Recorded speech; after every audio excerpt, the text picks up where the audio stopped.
Un saludo a la gente buena que sigue este programa. Estoy muy contento el día de hoy. Tengo una invitada muy especial. Ella es Sara y ella se va a presentar. ¿Sara? Sí, mucho gusto a todos. Buenas tardes. Soy Sara, soy maestra de español en una universidad más o menos pequeña en Texas. Ok, excelente. Pues me emociona mucho, ¿sabes? Que en este programa trato mucho de hablar de diferentes temas, pero principalmente temas de educación, porque siento que es una de las mejores cosas que tiene, una de las mejores herramientas que tenemos para cambiar el mundo. Estoy de acuerdo completamente. Claro. Y bueno, para empezar la conversación, entiendo que Latinoamérica y Estados Unidos tienen un sistema educativo diferente, ¿sí? Sí.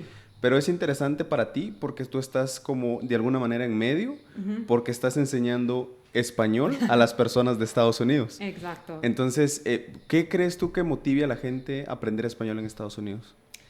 Bueno, probablemente dos cosas. Primero, es que hay muchos hispanohablantes en Estados Unidos y puede ser un gran beneficio en cualquier carrera tener por lo menos un manejo básico de otro idioma, Claro. especialmente el español en Texas. Y entonces yo creo que eso es la motivación principal.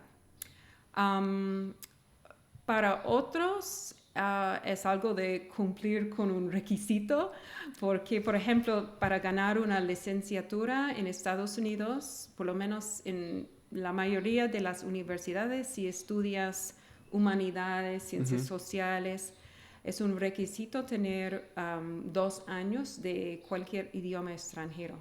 Claro. Y la mayoría de nuestros estudiantes escogen el español porque, bueno, puede ayudarles mucho en la carrera, pero además de eso van a tener un uso casi inmediatamente para el español, porque uno puede ir a un supermercado y escuchar el español, puede poner la televisión, escuchar el español, entonces hay muchas oportunidades para practicar y usarlo.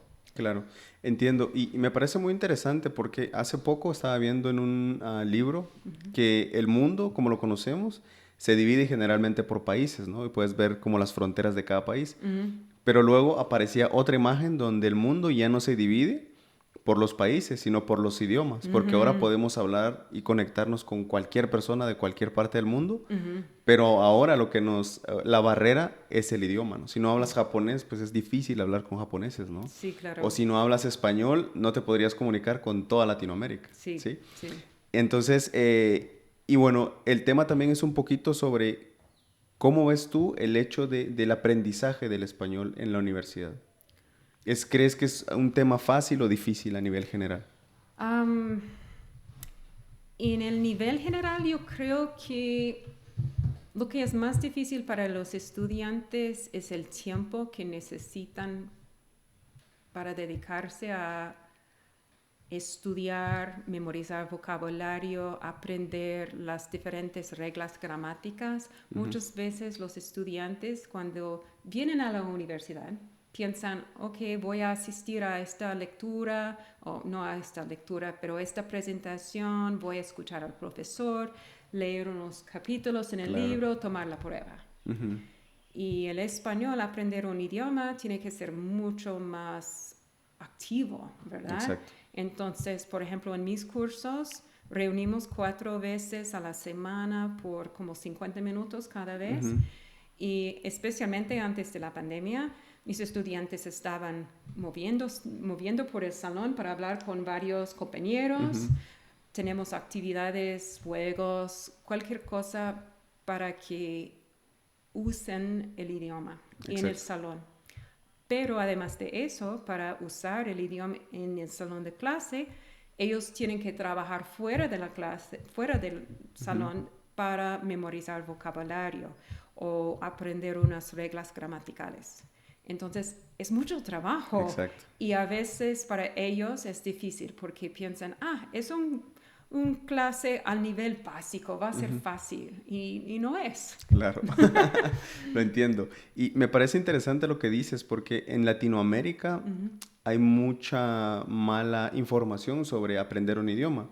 Y lo digo porque hay muchas personas que salen en el internet diciendo, te voy a enseñar un idioma en 3 meses No. o en 2 meses, ¿sabes? Yeah. Y es bien complicado porque yo, no sé, más o menos tengo como 7, 10 años trabajando con idiomas, enseñando, aprendiendo idiomas. Y es muy difícil aprender un idioma, sobre todo el español. Siento que es uno de los idiomas más complejos, tiene muchos pasados, pero hay mucha gente diciendo que hay metodologías que te pueden enseñar en 3 meses, ¿sabes? Sí. Y es muy difícil eso. Pero hablando de metodologías, ¿qué piensas tú? ¿Qué tanto puede ayudarte una metodología para aprender más rápido?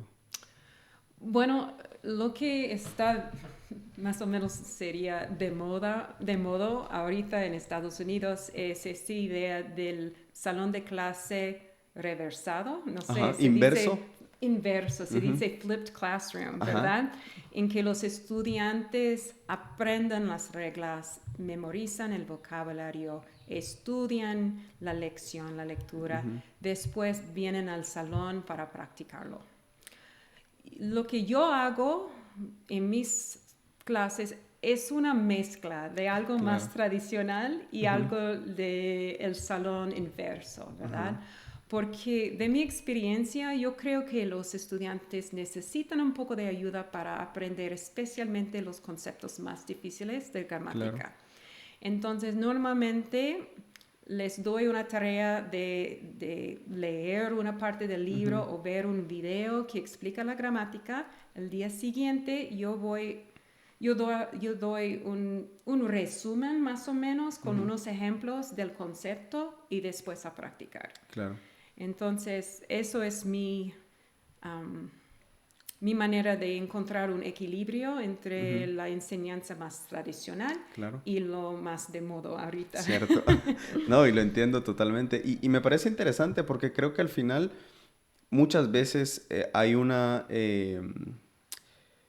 separación entre las cosas de antes y las cosas de ahora, ¿no? Como mucha gente piensa que las cosas nuevas son las que funcionan, pero hay cosas de antes que siguen funcionando y no necesitas como cambiar las cosas otra vez si ya funcionan, ¿no? Como dicen, no tienes que inventar el hilo negro, ¿no? Exacto, eso es. Es que no tenemos, es que hay maneras y estrategias que han trabajado por muchos años y no necesitamos tirarlos como inútiles, ¿verdad? Exacto. Pero a la vez, nosotros que hemos estado enseñando por años y años, necesitamos siempre pensar en, debo intentar esta estrategia, porque tal vez esta tiene valor para mis estudiantes de hoy en día.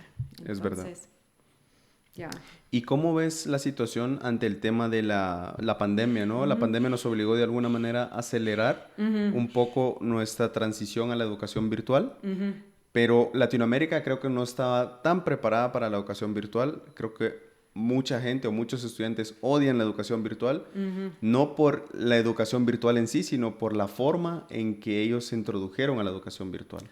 Probablemente tienes razón, porque fue un caso de urgencia, ¿verdad? Claro. En un par de semanas tuvimos que arreglar todo para tener cursos en línea. Y en mi caso tuve muchísima suerte porque, bueno, mi universidad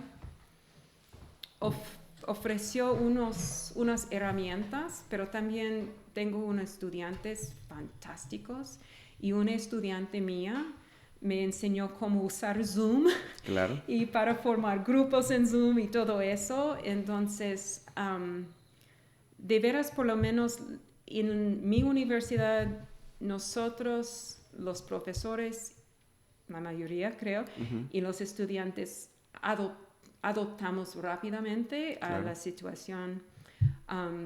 También por primera vez yo enseñé un curso completamente en línea. Eso fue difícil y honestamente tengo mucho que aprender en este campo de educación. Un colega mía va a ofrecer el semestre que viene otro curso. Él es más joven que yo y acaba de salir de la universidad y sabe más de la pedagogía de hoy en día. Entonces yo espero aprender de su experiencia cómo mejor manejar un curso en línea. Claro.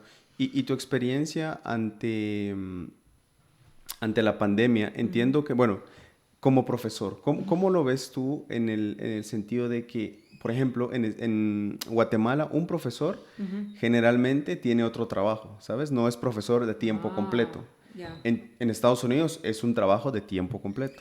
Normalmente sí. Okay. Si enseñas en las escuelas públicas, privadas, universidades, si es de tiempo completo. Es raro que persona tiene otro trabajo y aún en estos días, probablemente durante los últimos 10 años, tenemos que hacer una,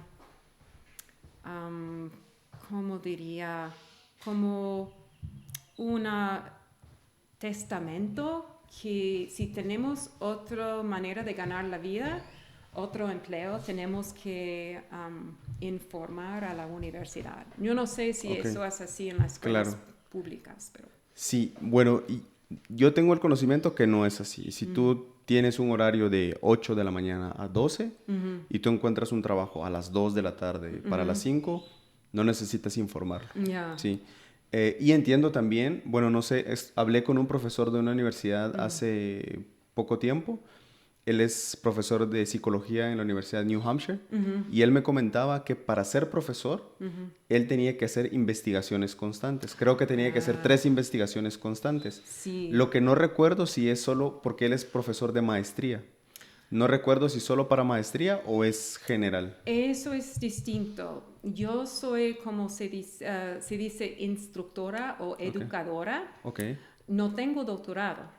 Si uno tiene doctorado y tiene un empleo, y no sé cómo expresar eso en español, pero es diferente al tipo de empleo. Entonces, por ejemplo, la mayoría de mis colegas, bueno, todos mis colegas, porque yo soy la única educadora, todos ellos son doctorados, entonces ellos sí tienen que hacer investigaciones, publicaciones, tienen que presentar en congresos, este tipo de cosas. Yo podría, y tal vez algún día voy a hacerlo para avanzarme un poco en mi puesto. Claro. Podría me parece muy interesante porque siento que es una muy buena manera de que el sistema educativo se asegure que los profesores están en constante aprendizaje, ¿no? Es verdad, eso es verdad, pero tengo que decir que también es difícil porque es mucho, depende de la universidad, porque todas las universidades tienen requisitos distintos y algunos requieren muchas horas de enseñanza y también las publicaciones, las investigaciones. Eso es como mi universidad. Entonces, mis colegas trabajan duramente porque trabajan en enseñanza y también están haciendo sus investigaciones y intentando publicar. Claro. En otros le dan menos clases, por ejemplo, solamente enseñar 1 o 2 cursos por cada semestre para que tengas más tiempo para hacer sus investigaciones. Claro. Y en la población estudiantil que tú tienes en tu clase, por ejemplo, afuera de cámaras, me comentabas que tienes estudiantes de origen latino. Ah, sí, muchísimos. Porque es la Universidad de Texas, ¿cierto? Es una universidad en Texas, ¿verdad? Y la población en Texas, no puedo darte una cifra, pero es muy significado, ¿verdad? Y en nuestra universidad creo que tenemos como entre 20 y 30% de latinos. Wow.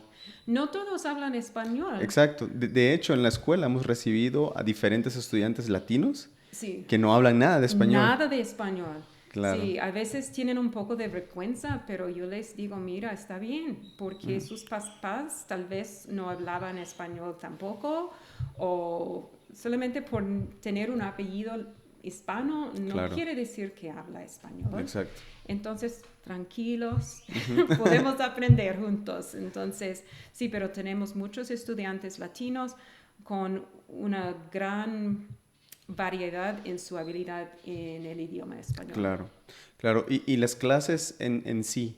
Hablamos hace unos días del tema de cómo se desarrolla una clase en Estados Unidos. Hay un gran mito y he tenido la oportunidad de visitar diferentes universidades. Y yo siempre pregunto estas cosas en las universidades. la última vez estuve en una universidad en Taiwán y hablaba con una profesora de idiomas también. Y le preguntaba sobre el tema de cómo son las clases. Y ella me invitó a una de sus clases y tenían un examen. Pero los chicos tenían el libro para hacer el examen. Wow. Entonces ella me dijo, lo más importante es que los chicos sepan dónde conseguir la información. Es verdad. Y ante esa perspectiva dije, es una buena... Y ella me lo explicó después del examen. Antes del examen solo vi que los chicos sacaban... Tienen sus libros. Claro, tienen sus libros de la mochila y los sacaban y era así un poquito... Y luego le pregunté, ¿este es un examen o es un ejercicio como de clase? No, es un examen. Y luego me explicó cuál era la razón.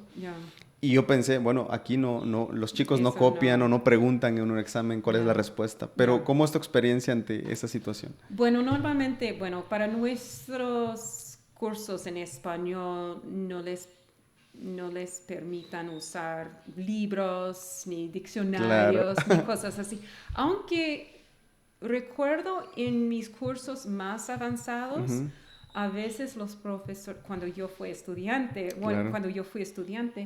que en las clases avanzadas, cuando tuvimos que escribir una redacción en el salón o algo, ellos nos permitieron usar diccionario para ayudar con unas palabras difíciles o algo así, pero normalmente no. Pero no puedo decir el 100% como es en otros cursos, otras materias. Claro. Y podría ver que, por ejemplo, en una clase de historia o, no sé, biología, química, que lo más importante sería dónde sacar la información, porque no puede memorizarlo incompleto. Exacto. Pero a la vez yo no creo que es muy común. Yo he escuchado que a veces profesores dan... un examen para llevar a casa, ¿verdad? Pero de todos modos, esos son exámenes difíciles porque no es solamente encontrar una respuesta, normalmente es responder a una pregunta en que los estudiantes tienen que utilizar la información que han aprendido en el curso para analizar y sintetizar, ¿no? La información, resumir la información. Entonces, no es un asunto de solamente abrir el libro, encontrar una respuesta y copiarlo. Claro, sí tienen que sintetizar la información, leer, sí, entiendo. Sí, es un ejercicio diferente y siempre tengo esta pregunta y te la quiero hacer a ti, aunque ya te la hice antes. ¿Qué crees que es lo más importante en el sistema educativo de Estados Unidos específicamente? ¿Es que el estudiante aprenda o que el maestro sepa enseñar correctamente? Eso es difícil porque hay mucha controversia si lo que hacemos ahora en la enseñanza es verdaderamente un beneficio para el aprendizaje de los jóvenes, ¿verdad? Y, por ejemplo, en Texas tenemos unos exámenes al nivel estatal que los estudiantes tienen que tomar y muchas veces, en mi opinión, ha resultado que los exámenes llegan a ser lo más importante. Y después de que los estudiantes aprueban los exámenes, para completamente la enseñanza y el aprendizaje. Claro. Y eso no me gusta para nada, porque siempre hay algo para aprender, ¿verdad? Exacto. Entonces, en el mundo ideal, los maestros facilitaron el aprendizaje, ¿verdad? Entonces, yo no sé, yo creo que lo más importante es el aprendizaje, claro. Y yo creo que todo el mundo diría igual, pero creo que a veces los sistemas educativos, de veras, eso no es el resultado. Exacto. ¿Verdad? Desgraciadamente. Y yo creo que también tenemos un problema en Estados Unidos hoy en día con mantener maestros, profesores en sus puestos, porque hay muchos que salen de la carrera, de su profesión, no de su carrera, de su profesión. Claro. Porque hay muchos retos en los salones de clase con todo. Y eso es una desgracia. Yo creo que necesitamos, como un pueblo, encontrar una solución. Porque no podemos, no es justo permitir a jóvenes graduarse de su educación secundaria sin una buena educación. Claro. Que pueden usar para desarrollar una profesión o seguir con una carrera universitaria. Y yo creo que eso verdaderamente es un problema grave. Claro.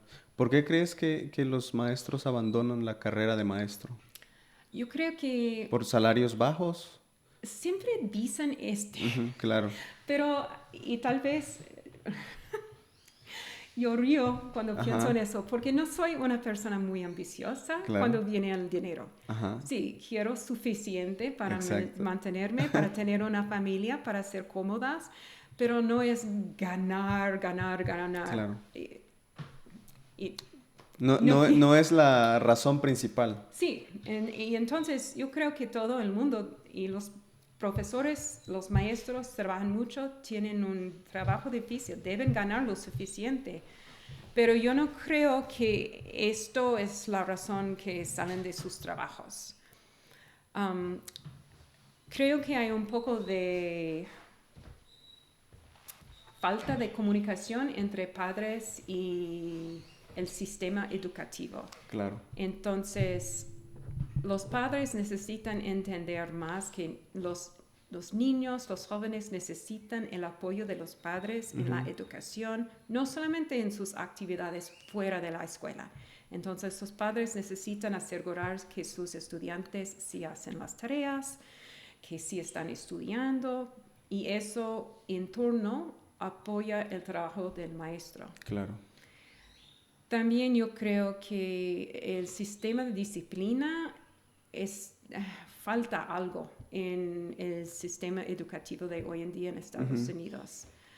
Necesitamos encontrar un mejor equilibrio entre un tipo de disciplina muy fuerte y algo que verdaderamente enseña los valores de respeto por sí mismo, el control de las emociones y el propio ¿Compartir? Ay, no sé. Cómo los niños y los jóvenes...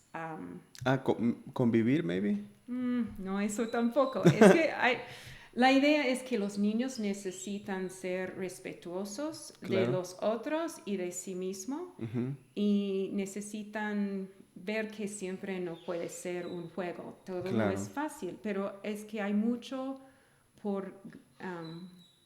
hay mucho que uno se puede ganar por trabajar bien, hay mucho que gozar por aprender a trabajar y ver los resultados de un trabajo. Exacto.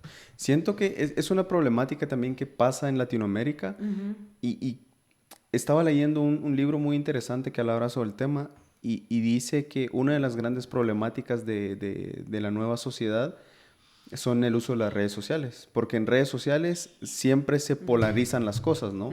O eres del sur o eres del norte, o eres del este o eres del oeste, o te gusta el blanco o te gusta el negro, y nunca hay un intermedio, ¿sabes? Sí. Y hay mucha gente que le gustan las cosas intermedias, pero tiene que elegir uno, exacto, cuando puedes tener o los dos o una combinación de ambos. Entonces siento que eso también sucede mucho en Latinoamérica, y es un poco preocupante, ¿no? Porque generalmente los niños o adolescentes son los que usan más las redes sociales, y de forma subconsciente se van quedando con que tienen que elegir siempre uno u otro. Eso es buen punto y tienes razón, porque de veras no he pensado en eso, pero mira, hay muchos, a veces una imagen sale en que hay una pregunta, ¿sí? No. Exacto. Entonces no hay conversación, no hay pensamiento, solamente hay una reacción. ¿Estás en favor o contra? Claro. ¿verdad? Y por eso también yo creo que nuestros hijos, los jóvenes, los adolescentes y aún los niños se sienten muy ¿Presionados? Presionados y también muy presionados, preocupados por, ay, tengo que escoger. Y no es eso, más necesita pensar, de veras pensar antes de responder a algo. Claro. Y ya. Dicen que una de las problemáticas más grandes de la historia de la humanidad es que siempre hacen y luego piensan, ¿sí? Y entonces, y hay muchas ideologías que dicen, just do it, don't think, o en español, si analizas mucho, te da parálisis. Hay un dicho muy famoso que dice, mucho análisis da parálisis. Si lo piensas mucho, pero en muchas ocasiones es importante pensar antes de hacer, ¿no? Sí, otra vez es un ejemplo de este equilibrio, ¿verdad? Porque claro. A veces sí, claro, si piensas demasiado, necesitas tomar una decisión y actúa. Pero a la vez, tomar solamente este consejo de pensar o hacer sin pensar es otro extremo, ¿verdad? Entonces no hay nada mal en decir, paramos, pensamos. Después, sí, cuando viene el momento tenemos que hacer nuestra decisión. Pero quién sabe, si paramos para conversar, tal vez puedo considerar otro punto de vista. Puedo entender mejor otro ser humano. Claro, sí es importante y creo que esto no solo sirve en temas de educación, sino sirve en casi toda la vida, ¿no? Por ejemplo, incluso puede pasar con la política, ¿no? ¿Tú eres de derecha o izquierda? Y tengo que elegir uno, ¿sabes? Y entonces no hay una opción a poder decir, pues quiero tomar esto y quiero tomar alguna otra cosa, ¿no?